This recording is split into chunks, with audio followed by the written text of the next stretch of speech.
Good morning दोस्तों। मैं आशीर्वाद आपके लिए क्लास 6 की ज्योग्राफी की कक्षा फिर से लेके आया हूँ। जो हमारे बीच में 2-3 चैप्टर बचे हुए हैं, 2 चैप्टर उसके लिए, जिसमें major land from of the earth के बारे में आज हमारी अध्ययन होगी। उससे पहले यह कक्षा आपको इन्फिनिटी वन एकेडमी की तरफ से दिलाई जा रही है, जो कि बिल्कुल निःशुल्क है। और ज़्यादा से ज़्यादा आप लोग कक्षा का लाभ लें, अपने दोस्तों को शेयर करें, लाइक करें, सब्सक्राइब करने के लिए प्रेरित करें, ताकि आपका परिवार और बड़ा हो सके। चलिए अब हम जरा चैप्टर पर लौटते हैं कि ये major land from of the earth क्या है उसके बारे में। तो हम स्टार्ट करते हैं इसी से कि स्थल मंडल के कुछ भाग ऊंचे नीचे तथा कुछ समतल होते हैं। अगर जो लैंड फ्रॉम होते हैं, अगर हम चर्चा करते हैं, लैंड फ्रॉम जो होती है, अगर किस तरह से, इस तरह से, कभी तो कभी प्लेन, कभी किसी तरह से, या आपके स्थल मंडल के जो होते हैं वह एक समान नहीं होते हैं। ठीक है, आपको भी पता है कि कहीं आप ऊपर की तरफ जाओगे, पृथ्वी जैसे भारत में अगर हम बात करते हैं, इस तरह से अगर हम भारत की बात करते हैं, अगर भारत की बात करते हैं तो इसके ऊपर, फिर इधर आप नीचे की तरफ जो बात करते हैं, तो अगर हम इधर, अगर मान के चलो सपोज डैट इधर नॉर्थ ईस्ट की तरफ देखते हैं, तो इधर पहाड़ियाँ जो है 600 से 900 तक आपको देखने को मिलती है। और उसी तरफ आप इधर आते हो तो इधर 1600 तक आपको पहाड़ियों की एवरेज ऊंचाई आपको 1600 तक देखने को मिलती है। ऊपर माउंट एवरेस्ट की अगर बात करते हो तो आप जानते हो 8850 किलोमीटर तक यह इसकी ऊंचाई तक होती है। तो यह हर तरह से एक जैसा तो है नहीं, यह परिवर्तित होते रहता है। इन द सेंस कहें कि यह जो लैंड फ्रॉम ऑफ मरुस्थल है, हम इस अध्याय में उन सब की विशेषताओं के बारे में देखेंगे कि कहाँ ऊंच नीच, कहाँ ऊर्ध्वा खावर, इन सब चीजों को ऊर्ध्वा खावर है, उसके बारे में आज हमारी अध्ययन होगी। ठीक है, चलिए फिर क्या कहता है, अकॉर्डिंग टू योर एनसीईआरटी, के हिसाब से अगर हम देखते हैं, जिसमें कहता है स्थल मंडल के कुछ भाग ऊंचे नीचे तथा कुछ समतल होते हैं। The earth has no infinite variety of land from some parts of the lithosphere may be rugged and some flat. ठीक है, कुछ ऊंच नीच, कुछ उड्डर खावर, ऐसे करके कुछ समतल ऐसे आपको देखने को मिलता है। ये मरुस्थल दो प्रक्रियाओं के परिणाम स्वरूप बनते हैं। प्रथम या आंतरिक प्रक्रिया के कारण बहुत से स्थानों पर पृथ्वी की सतह कहीं ऊपर उठ जाती है तो कहीं धंस जाती है। आगे देखिएगा, कहता है द फर्स्ट और द इंटरनल प्रोसेस। दो प्रकार की बात करी, तो जिसमें हम इंटरनल प्रोसेस की बात करते हैं, इंटरनल प्रोसेस की अगर फर्स्ट बात करते हैं, इंटरनल प्रोसेस की बात करते हैं, upliftment and sinking of the earth surface at the several, जिसमें 600 मीटर से अधिक ऊंचाई तक एक खड़ी ढाल वाली पहाड़ी को पर्वत कहा जाता है। देखिए बहुत अच्छा है एनसीईआरटी के डिफिनीशन के, अगर 600, अगर कोई खड़ी है पहाड़ी तो उसको हम पर्वत का नाम देंगे, उसको हम पर्वत का नाम देंगे। 600 धरती पे आप खड़े हैं, समतल है, और समतल से ऊपर अगर आपसे ऊपर कोई 600 मीटर लंबा हो गया, 600 मीटर लिखिएगा, इसको किलोमीटर मत समझिएगा, धरती छूने लगेगा आसमान। मीटर है, इससे ऊपर वाली जो भी श्रृंखला होगी उसको हम पर्वत कहेंगे। ठीक है, देखिए ना फिर क्या कहता है, कहता है कि 600 मीटर से अधिक ऊंचाई एवं खड़ी ढाल वाले पहाड़ी को पर्वत कहा जाता है। और a steep hill with an elevations of more than 600 meters is the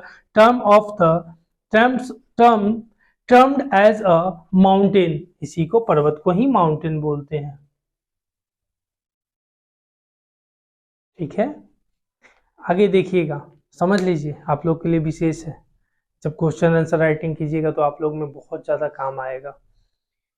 उससे क्या होता है कि दूसरी या बाह्य प्रक्रिया जिसको हम लोग एक्सटर्नल प्रोसेस बोलते हैं,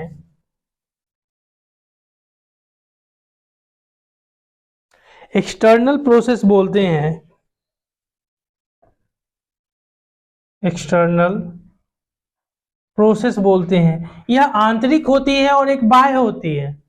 आपको जब मैंने पढ़ाया था, बताया था कि जैसे एक पृथ्वी के अंदर होने वाली जो वोल्केनिक प्रक्रिया के द्वारा बाहर में लावा निकलता है, मैग्मा निकलता है, निकल करके एक पर्वत पठार का निर्माण करता है, उसी तरह से आपको दूसरी तरफ बताया था कि ज्वार भाटा टाइड वगैरह समुद्र में उठ करके यह बाहरी प्रक्रिया होती है, और भूकंप वगैरह सब आंतरिक होती है, बाहर में तहस नहस करती है, बाहर में तहस नहस करती है। इस तरह से आप उसको देखने का काम कर रहे थे। ध्यान दीजिएगा फिर बारीकी से।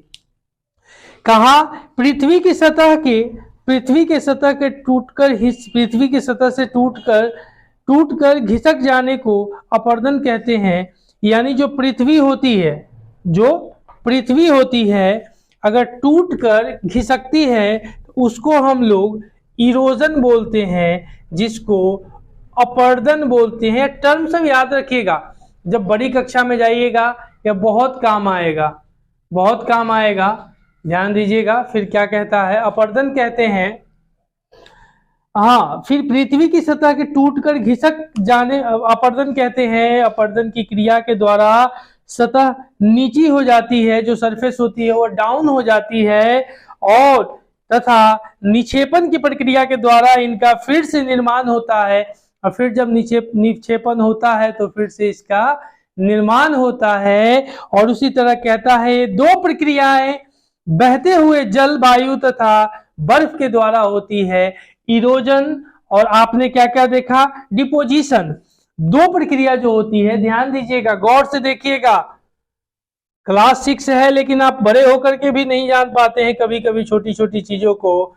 यह इरोजन और डिपोजिशन, यह जल द्वारा, वायु द्वारा, इन्हीं के द्वारा होने वाली यह प्रक्रिया होती है।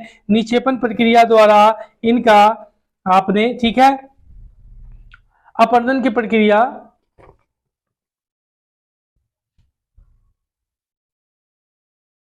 ठीक है।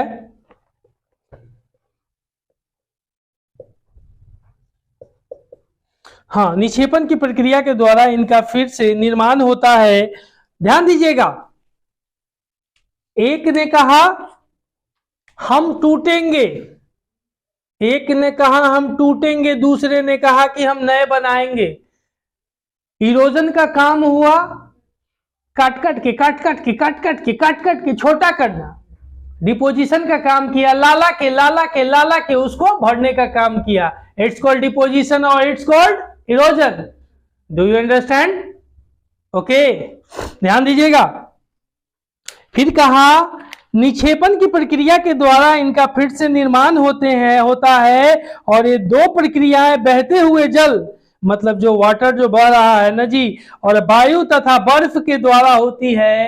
कारण होता है कि जब ऊपर में जो आपका ऊपर में जो हिमालय माउंटेन वगैरह है, उनमें से जो पनिया लुढ़क लुढ़क के बर्फ पिघल के जो नीचे की तरफ बहती है ना, वो माटी उठी काट के छाट के एक जगह से दूसरे जगह माटी ला करके डिपोजिशन का काम करती है। इरोजन ऊपर से किया, नीचे डिपोजिशन करके उसको जमाव का काम करा। यही प्रक्रिया लगातार चलती रहती है, ठीक है।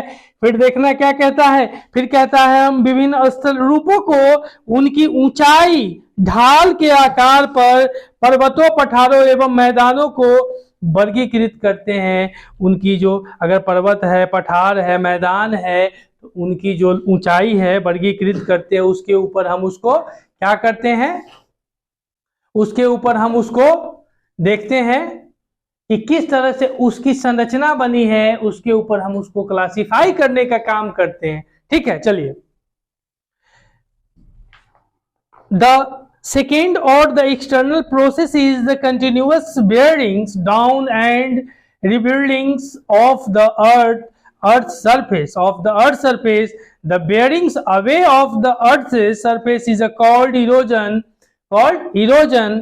The surface is being lowered by the process of erosions and rebuilt by the process of deposition. These two processes are carried out by running water, ice and wind. मतलब यह जो दो प्रक्रिया मेरे दोस्तों, मेरे प्यारे बच्चों, मेरे लाडलो हो रहा है, जिसमें हमने देख लिया है एक रनिंग वाटर प्लस में WIND विंड, प्लस में आइस बर्फ पिघला नीचे आया, जम गया, पानी हो गया, पानी ऊपर से कुछ लेते आया, इसी को कहते हैं इरोजन एंड डिपोजिशन। अपर्दन और निक्षेपण की प्रक्रिया चलती है और यह प्रक्रिया आपको 11-12 तक पढ़नी होती है। यूं कहें कि किसी सरकारी नौकरी के लिए भी जब आप मेंस राइटिंग अगर किसी में करते हो वहां भी इसकी जरूरत पड़ती है। फॉर्मेट बना करके आपको 2 शब्द याद रखिए, दोनों को बिगाड़ने वाले कारण, इसको बिगाड़ते भी हैं बनाते भी है, यही उसके कारण है। कक्षा 6 है लेकिन 9 की बात हो रही है। आगे बढ़ते हैं, फिर कहता है हाँ आगे देखिए, अब हम माउंटेन के बारे में देखते हैं जिसका नाम है पर्वत यानी माउंटेन। हम इसके बारे में देखते हैं, माउंट और टेन के बारे में ध्यान दीजिएगा।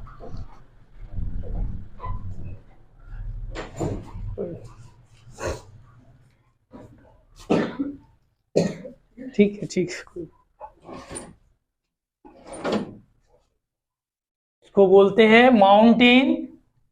अब हम माउंटेन के बारे में जरा देखते हैं कि यह क्या कह रहा है, ध्यान दीजिएगा।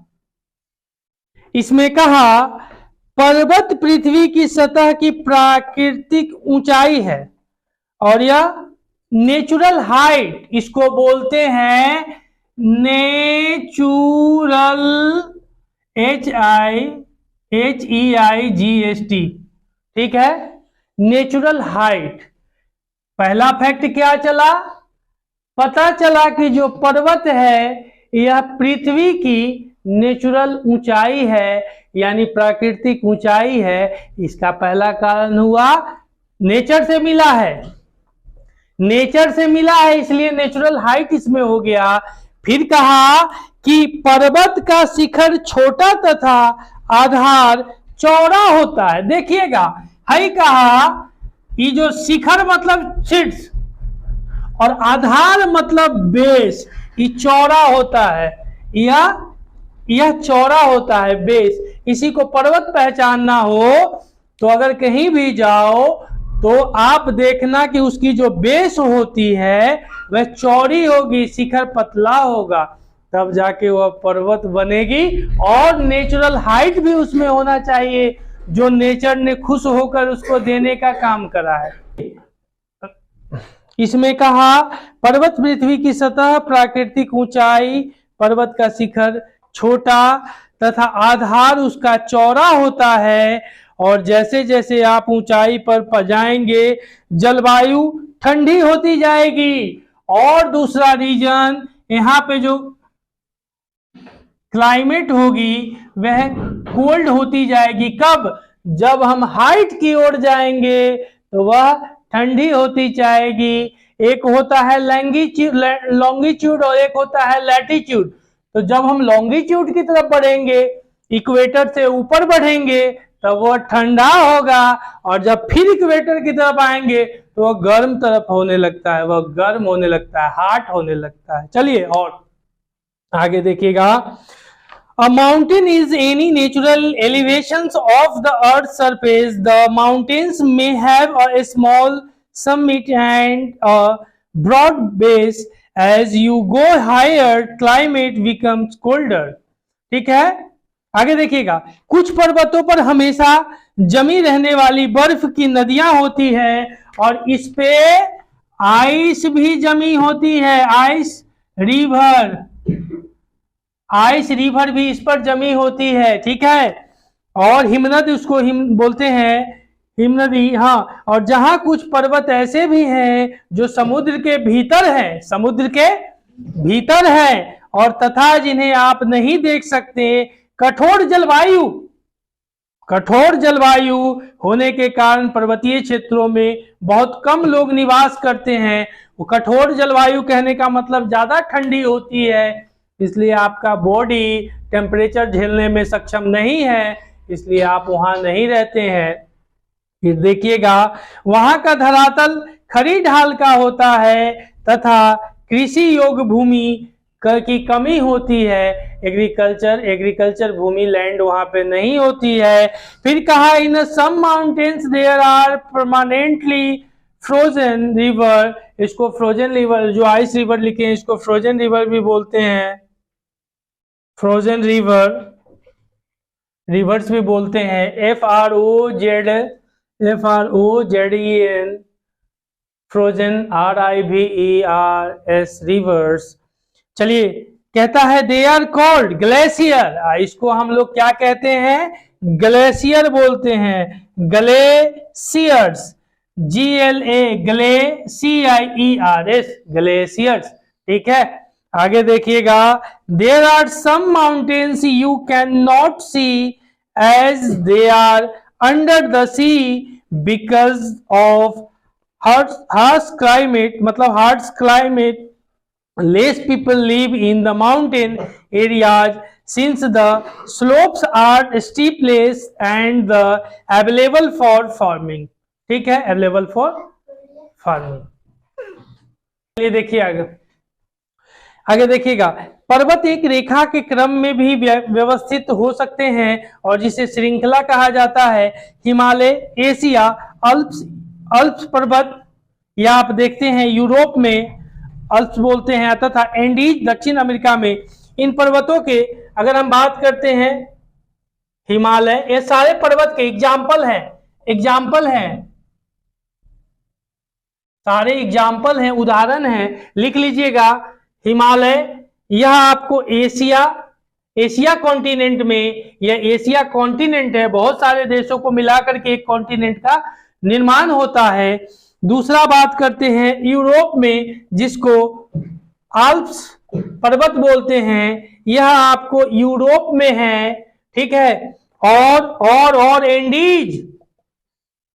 एंडीज यह साउथ अमेरिका में है।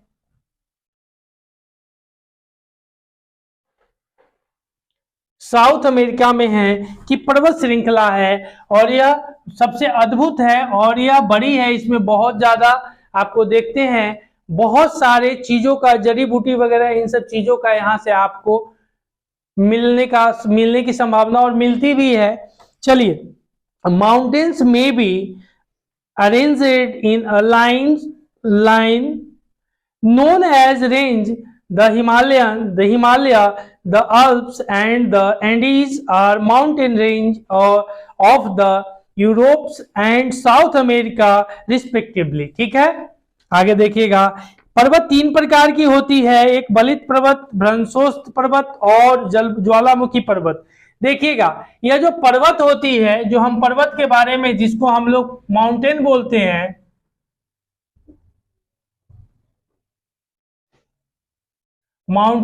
हैं, यह तीन प्रकार की होती है। एक वलित पर्वत होती है, इनका सबका अलग अलग तरीके से निर्माण होता है। वलित पर्वत होती है, भ्रंशोस्त पर्वत होती है, और एक आपका ज्वालामुखी पर्वत होती है, जिनका उद्गार वोल्केनिक क्रिया द्वारा होता है। ठीक है, हिमालय तथा अल्प्स बलित पर्वत है। दो पर्वतों की अगर बात करते हैं, हिमालय की और अल्प्स की, तो आपको इसी से मिल जाएगा। ठीक है, बलित पर्वत है। ठीक है, और फिर जिनकी सतह उबड़ खाबड़ तथा इनका पहचान होता है, ध्यान दीजिएगा माय डियर, इनका पहचान होता है, इनकी सतह जो होती है, मतलब सतह का मतलब सरफेस, यह उबड़ खाबड़ होती है। यह जो सरफेस होती है, जिसको सतह बोलते हैं, यह उबड़ खाबड़ होती है। यह उबड़ खाबड़ होती है, सरफेस जो होती है वलित पर्वत की, वह उबड़ खाबड़ होती है। आगे देखिए, और शिखर शंक्वाकार होता है, शिखर शंक्वाकार होता है। इसका जो शिखर होता है, शिखर जो होता है शंक्वाकार होता है। और भारत की अरावली श्रृंखला विश्व की सबसे पुरानी बलित पर्वत है। अगर भारत में अरावली श्रृंखला की बात करते हैं, या जिस समय पृथ्वी का निर्माण हुआ उसी समय की यह श्रृंखला है अरावली श्रृंखला। ठीक है, आगे देखिएगा। अपरदन की प्रक्रिया के कारण यह श्रृंखला घिस गई है, क्योंकि बार बार इसका इरोजन करके आगे बढ़ते जाता है। और इरोजन के 3 कारण बताए हमने, एक रेन वाटर, दूसरा विंड बताया, और एक हमने और बताया, क्या बताया? विंड बताया, वाटर बताया, और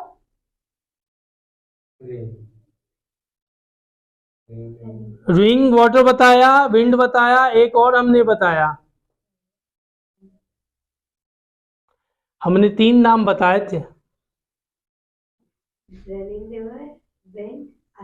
आइस, वेरी गुड।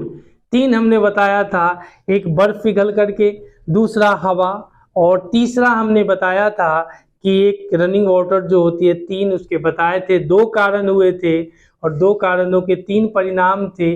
उसी कारण बनना और बिगड़ना दोनों हुआ था। ठीक है, वेरी गुड, एक्सीलेंट। कहा उत्तर अमेरिका के अल्पेशियन तथा रूस के यूराल। देखिएगा, एक और नया नाम जोड़ लीजिए। यूराल अगर बात करते हैं, यह रशिया का है। यूराल पर्वत, यूराल पर्वत रशिया का है। और यूराल पर्वत गोलाकार दिखाई देते हैं एवं इनकी ऊंचाई कम है। ये बहुत पुराने बलित पर्वत हैं, और यह भी बलित पर्वत के उदाहरण हैं। चलिए देखिएगा, there are 3-4 types of mountains: fold mountain, block mountains and volcanic mountain। देख लीजिए, इसको कहते हैं बलित को फोल्ड माउंटेन।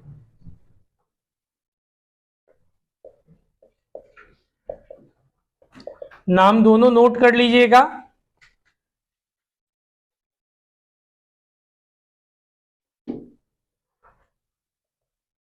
माउंटेन्स, और इसको बोलते हैं हम लोग वोल्केनिक, जो ज्वालामुखी उद्गार से जिसका निर्माण होता है।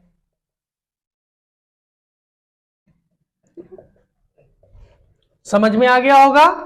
चलिए आगे देखिएगा। ज्यादातर पर्वत आपको इसी का मिला है, फोल्ड माउंटेन का ही ज्यादातर मिला है, जिसमें हमने देखा है कि आपको उबड़ खाबड़ इसकी इसकी सतह जो होती है, सरफेस जो होती है, उबड़ खाबड़ होती है।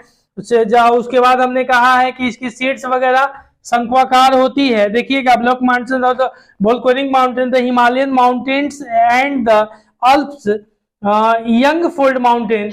और यह जितने भी आप देखें, हिमालयन अल्प्स जो आपने देखा है, यह अल्प्स जो आपने देखा है, यह यंग फोल्ड माउंटेन है।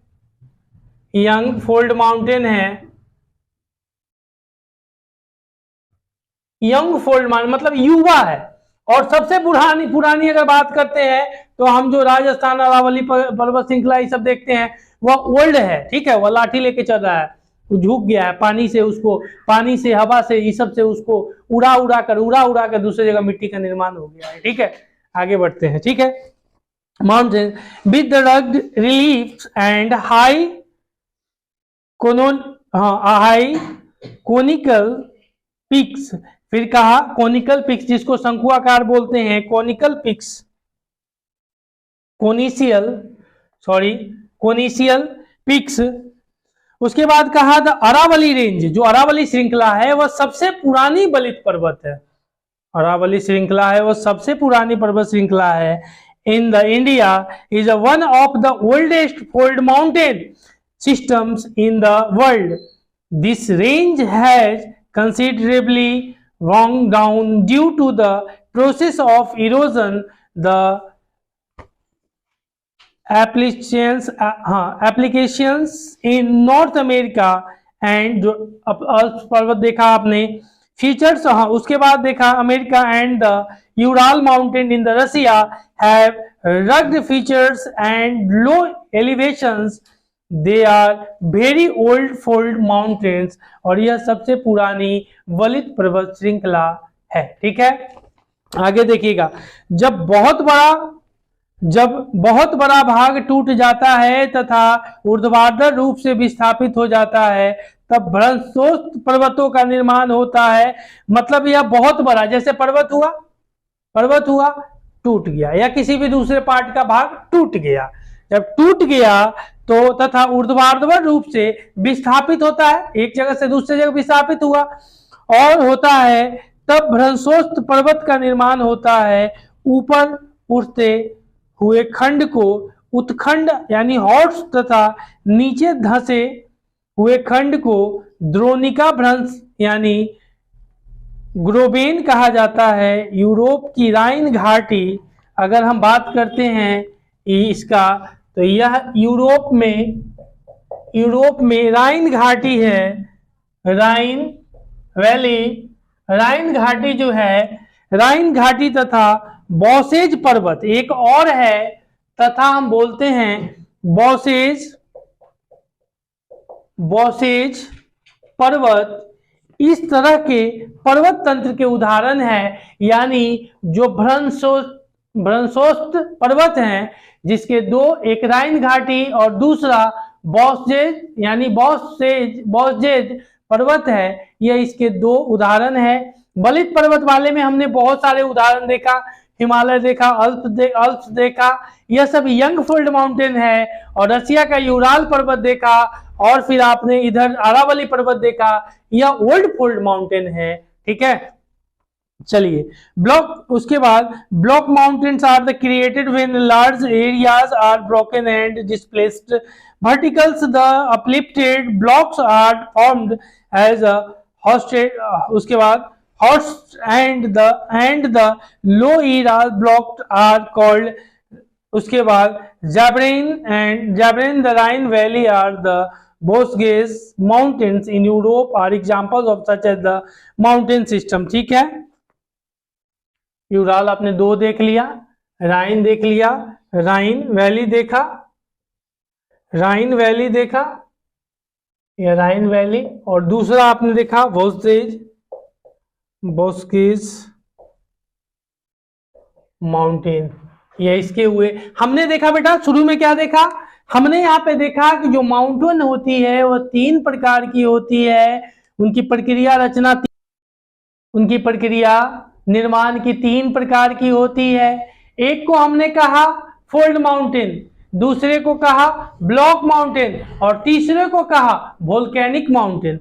हमने इसके बारे में कहा, फिर हमने क्या कह दिया, फोल्ड माउंटेन को वलित पर्वत का नाम दिया हिंदी वालों के लिए, और भ्रंशोत्त पर्वत नाम दिया ब्लॉक माउंटेन को, और ज्वालामुखी पर्वत नाम दिया वोल्केनिक माउंटेन को। और इन माउंटेन के एग्जाम्पल के तौर पर देखा, फोल्ड माउंटेन में हिमालय पर्वत और अल्प्स पर्वत की अगर बात करते हैं, यह वलित पर्वत है जो कि यंग फोल्ड माउंटेन है, और इसी की अगर इसमें भी दो प्रक्रिया, इसमें भी दो चक्र चले, एक वलित, एक क्या हुआ ओल्ड फोल्ड माउंटेन, और एक हुआ यंग फोल्ड माउंटेन।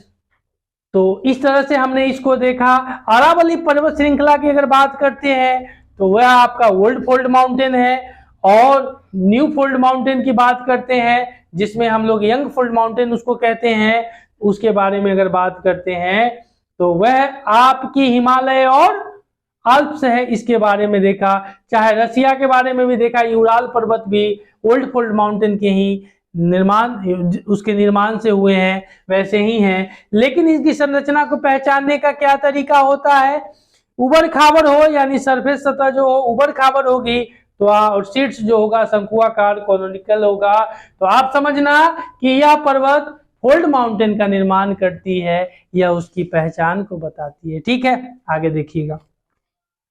फिर कहा Jorben, the Rhine valleys and Bosgo mountain in the Europe are example of such a mountain ठीक है सिस्टम। कहा ज्वालामुखी पर्वत ज्वालामुखी क्रियाओं के कारण बनते हैं और अफ्रीका का माउंट किलिमंजारो तथा जापान का फ्यूजी भामा नाम लिख लीजिएगा। ये सब नाम इसलिए लिखा रहा है कि आगे चल के जब आप आगे बढ़िएगा तो दिक्कत नहीं होगा। ये सब नाम लिखा है, जगह का नाम लिखा है, याद कर लीजिएगा। यह ज्वालामुखी पर्वत की अगर बात करते हैं, अब लास्ट में हम चल रहे हैं ज्वालामुखी पर्वत श्रृंखला की बात करें माय डियर, तो ज्वालामुखी बारे में देखना कि जो ज्वालामुखी है, ज्वाला हुआ तब मुख हुआ इसका, आगे हुआ इसका कार्य, इसमें बनने वाले। अफ्रीका की बात करते हैं, अफ्रीका में यह आपका माउंट किलिमंजारो है, लिख लीजिएगा।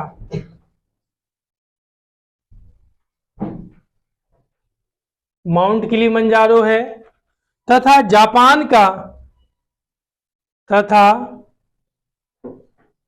जापान की अगर बात करते हैं, फ्यूजी भामा इस तरह के पर्वतों के उदाहरण हैं। या तीनों पर्वत के हमने देखा, हमने अपभ्रंश पर्वत को भी देखा, यूराल राइन के बारे में देखा, और हमने देखा बासजेस देखा, इसके बारे में देखा। यह सारे भ्रंशोत्थ पर्वत के निर्माण करते थे, जिसको हम लोग ब्लॉक माउंटेन कहते थे। तैयार रहिएगा, बीच में क्वेश्चन होगा। Volcanic mountains are formed due to volcanic activity. Mount Kilimanjaro in Africa and Mount Fujiyama in Japan. ठीक है, माउंट किलिमंजारो है भाई, किलिमंजारो। दूसरा हो गया फ्यूजियामा, FUJIAMA,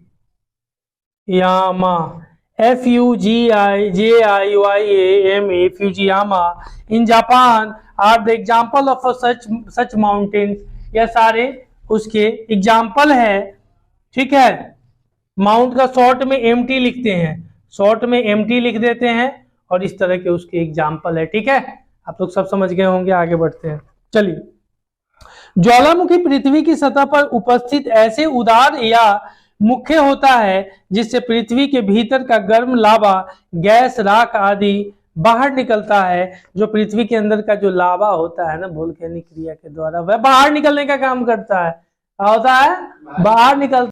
हमने देखा कि जो ज्वालामुखी होती है, पृथ्वी की सतह पर उपस्थित ऐसी दरार या मुख्य होता है जिससे पृथ्वी के भीतर का गर्म लावा, गैस, राख आदि बाहर निकल आते हैं।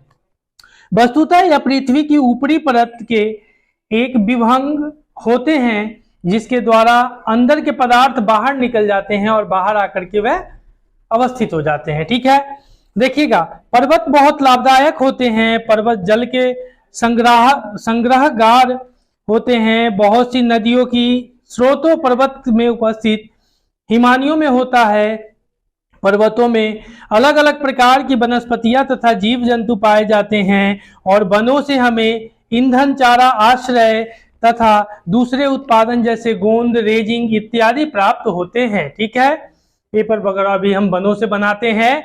और पर्वत पर विभिन्न प्रकार के खेल जैसे कि पैराग्लाइडिंग, हैंग ग्लाइडिंग, उसके बाद रिवर रिफ्टिंग तथा स्कीइंग पर्वतों के प्रचलित खेल हैं। ठीक है, पर्वत बहुत लाभदायक होते हैं। पर्वत जल के संग्राहक होते हैं। बहुत सी नदियों का स्रोत पर्वतों में ही स्थित हिमनदियों से होता है, और पर्वत में अलग अलग प्रकार की वनस्पतियां तथा जीव जंतु पाए जाते हैं। वनों से हमें ईंधन, चारा, आश्रय तथा दूसरे उत्पाद जैसे गोंद, रेजिंग आदि इत्यादि प्राप्त होते हैं। ठीक है, हमने देखा mountains are very useful. The mountains are a storehouse of water. Many rivers they have their sources in the glaciers in the mountains. Mountains have a rich variety of flora and fauna. जो वनस्पति जगत की बात करते हैं, flora and फोना।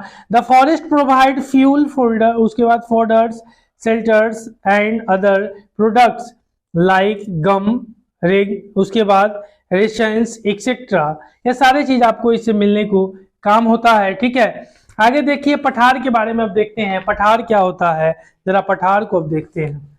पहाड़ देख, उसको देख लिया हमने, पर्वत देखा, पर्वत देख लिया, इसको माउंटेन बोले, माउंटेन बोले,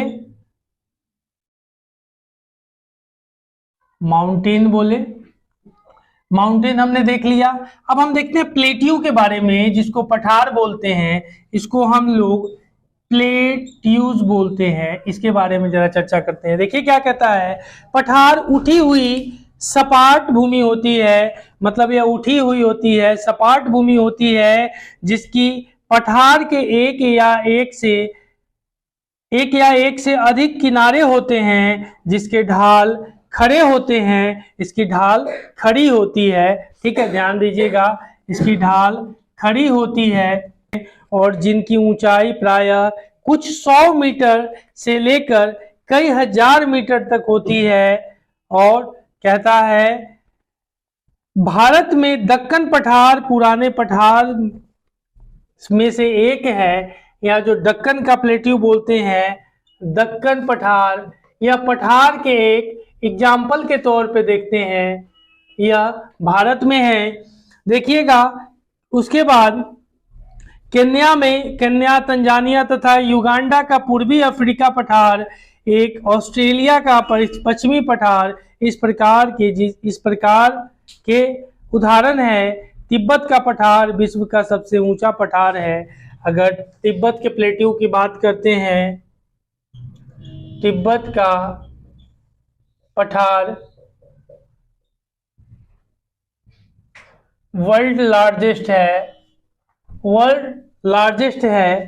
फिर आगे देखिएगा, और जिसकी ऊंचाई मध्य समुद्री तल से 4000 से 6000 मीटर है, और यह 4000 से 6000 मीटर तक इसकी ऊंचाई है। ध्यान दीजिएगा, फिर क्या कहता है, plateau is an elevated flat land, plateau many have one or more sides with steep slopes. The highest of plateaus often varies from the few hundred meters of several thousand meters. ठीक है, फिर कहा the Deccan plateau, इसको दक्कन के पठार को Deccan plateau बोलते हैं, डेक्कन प्लेट्यू बोलते हैं, प्लेट्यूज बोलते हैं। ध्यान दीजिएगा, in India in one of the oldest plateau, और यह जो है पुरानी है, ओल्डेस्ट प्लेट्यू है। फिर देखिए क्या कहता है, तंजानिया, उसके बाद उगन्यार्ड, हाँ, and the western plateau of Australia are other examples. The Tibet plateau is the highest plateau in the world and 400 to 4000 to 6000 metre. ठीक है, आगे देखिएगा क्या कहता है, पठार बहुत उपयोगी होते हैं क्योंकि उनमें खनिजों की प्रचुरता होती है, यानी मिनरल सबसे अधिक इनमें पाए जाते हैं, और यही कारण है कि विश्व के बहुत से खनन क्षेत्र पठारी भागों में स्थित हैं। और अफ्रीका का पठार सोना एवं हीरे के खनन के लिए प्रसिद्ध है। भारत के छोटा नागपुर के पठार में लोहा, कोयला तथा मैग्नीशियम बहुत बड़े भंडार में पाए जाते हैं। ये छोटा नागपुर का क्षेत्र कौन है, पता है? छोटा नागपुर का क्षेत्र आपको झारखंड का नाम सुने हैं? वहीं झारखंड में छोटा नागपुर का ओडिशा वगैरह ये सब क्षेत्र जो है, लेकिन मेनली अगर कहे तो झारखंड में छोटा नागपुर का क्षेत्र अवस्थित है।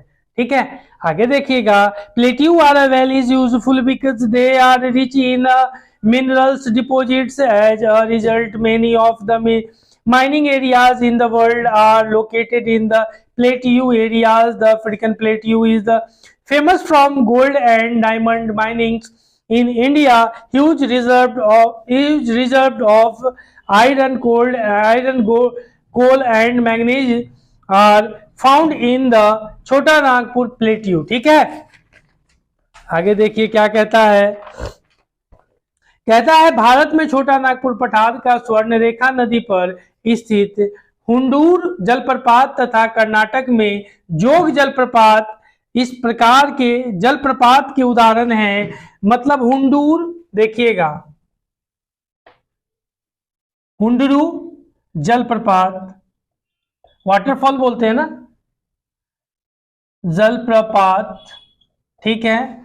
यह कहाँ है आपको, यह स्वर्णरेखा नदी पर है। स्वर्णरेखा नदी इसलिए फेमस हो जाती है कि जो आपका स्वर्णरेखा नदी है यह झारखंड में है, और झारखंड में होने के कारण इसलिए फेमस होती है क्योंकि जमशेदपुर शहर इस पर बसा हुआ है। और जमशेदपुर शहर के लिए, जमशेदपुर शहर के बाद जमशेदपुर शहर में एक टिस्को है जो कि टाटा साहब की है, इसी पे वह बसा हुआ है, ठीक है, समझ रहे हो। कहता है यह जमशेदपुर जो है यह स्वर्णरेखा नदी पर है, और स्वर्णरेखा नदी जैसे होता है ना, यमुना नदी दिल्ली वगैरह हो गया, उसी तरह से वह स्वर्णरेखा नदी पर है। और सबसे अचीवमेंट की बात है कि टिस्को, टाटा साहब ने टिस्को का प्लांट यही जमशेदपुर में लगाया था, जो आयरन उत्पादन 1907 से भारत के लिए करता आ रहा है, और 1911 से इस्पात उत्पादन का भी काम चालू किया। आयरन मतलब लोहा, इस्पात मतलब स्टील, ठीक है, स्टील, STEEL, स्टील, इस्पात बोलते हैं। IRON, आयरन मतलब लोहा बोलते हैं, और IRON, आयरन, ORE, और लौह अयस्क बोलते हैं, अयस्क बोलते हैं। नाम याद कर लीजिएगा इसलिए लिख रहे हैं, ठीक है। आगे बढ़िएगा, आयरन और लौह अयस्क बोलते हैं। आयरन का मतलब लोहा होता है, स्टील का मतलब इस्पात होता है। छोटे बच्चे हैं आप लोग इसलिए बताना जरूरी है, बड़े बच्चों के लिए तो बहुत कुछ जानना जरूरी है। चलिए आगे बढ़ते हैं। उसके बाद कहा कि कर्नाटक में जोग जलप्रपात है, और फिर यह तो हंडूर हुआ। हंडूर के बाद हम चलते हैं, कहाँ चलते हैं, कर्नाटक में। यह आपको कहाँ चला, यह छोटा नागपुर पठार पर स्वर्णरेखा नदी पर स्थित हुंडूर है, जलप्रपात है। और कर्नाटक की बात करते हैं, कर्नाटक की बात करते हैं, जोग जलप्रपात है, जोग जलप्रपात है। और यह जलप्रपात के उदाहरण है, लावा पठार में काली मिट्टी की प्रचुरता होती है। जो लावा समझे, जो वोल्केनिक प्रक्रिया से निकलने वाली जो मैग्मा लावा होती है, उसमें हम देखते हैं कि उसमें किस चीज की प्रचुरता होती है,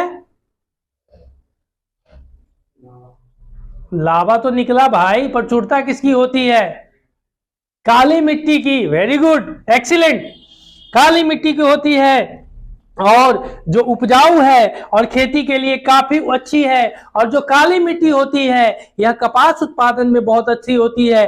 काली मिट्टी के नाम सुनोगे कितने हैं, कम से कम। काली मिट्टी को रेगुन मृदा भी बोलते हैं, काली मृदा भी बोलते हैं, ब्लैक सॉइल भी बोलते हैं, कपासीय मृदा भी बोलते हैं।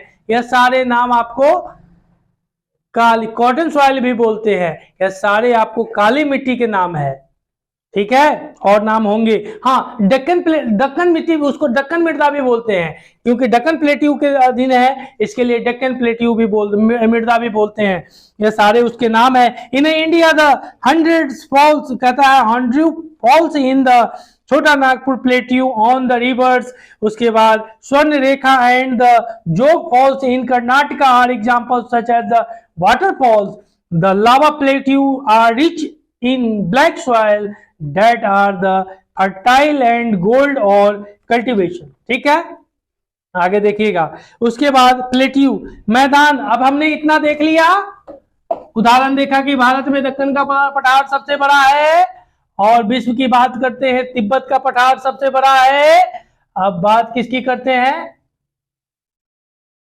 पूर्वक कहीं का, प्लेन्स की बात करते हैं, प्लेन्स की बात करते हैं, मैदान की बात करते हैं, जिसमें कहा मैदान समतल भूमि के बहुत बड़े भाग होते हैं, और वो मध्य समुद्री तल से 200 मीटर से अधिक ऊंचे नहीं होते हैं, और कुछ मैदान काफी समतल होते हैं, कुछ उर्मिल तथा तरंगित हो सकते हैं। अधिकांश मैदान नदियों तथा उनकी सहायक नदियों के द्वारा बनते हैं।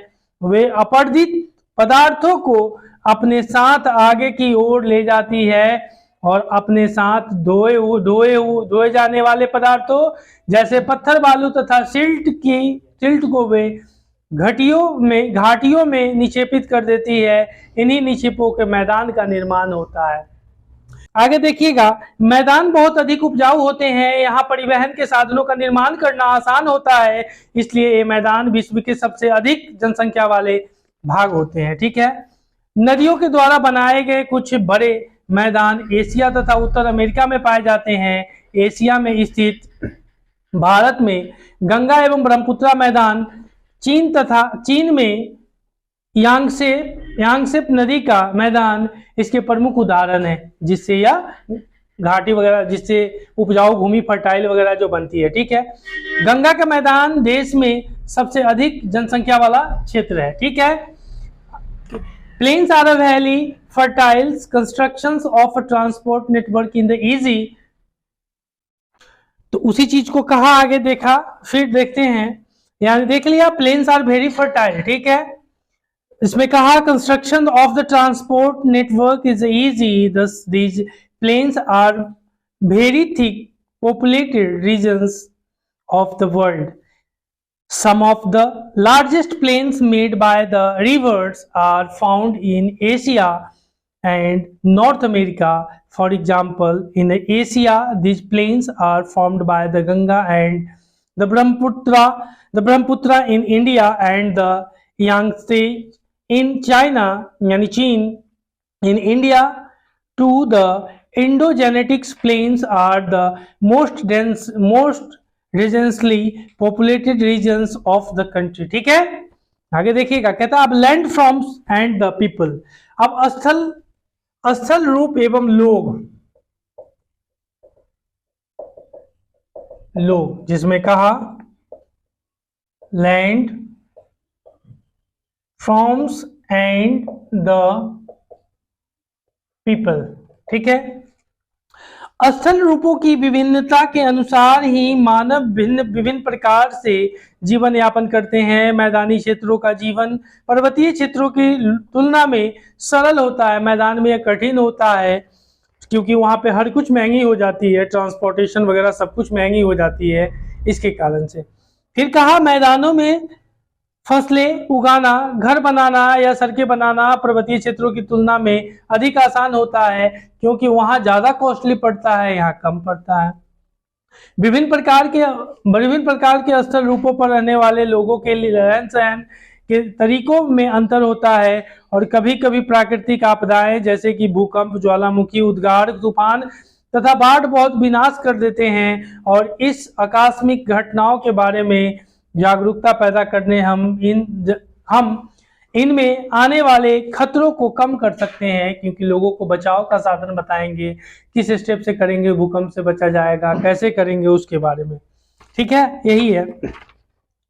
ये थोड़ा और है, देख लेते हैं, जिसमें कहता है कि प्रायः हम स्थल का उपयोग गलत तरीके से करते हैं, जैसे उपजाऊ भूमि पर मकानों का निर्माण नहीं करना चाहिए। जहाँ उपजाऊ फर्टाइल भूमि है वहाँ कृषि योग भूमि ही छोड़ दो, इंडस्ट्री वगैरह का अलग निर्माण करो। कृषि लोक भूमि मतलब जो एग्रीकल्चर के लिए, जो लोगों के लिए जो भूमि होता है उसी को कहते हैं।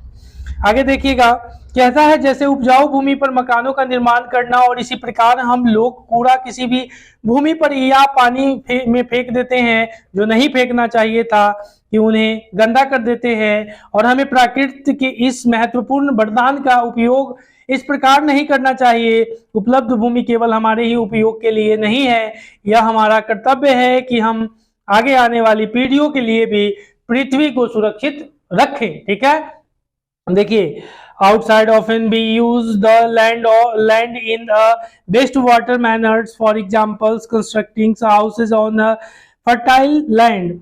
Similarly, we throw garbage on land or in water, making them dirty. We should avoid using such important gifts of nature in a careless manner. The available lands is not only for our use, it is our duty to leave the earth a better place for future generations as well, जो आने वाले हमारे भविष्य के अच्छे लोग हैं आने वाले।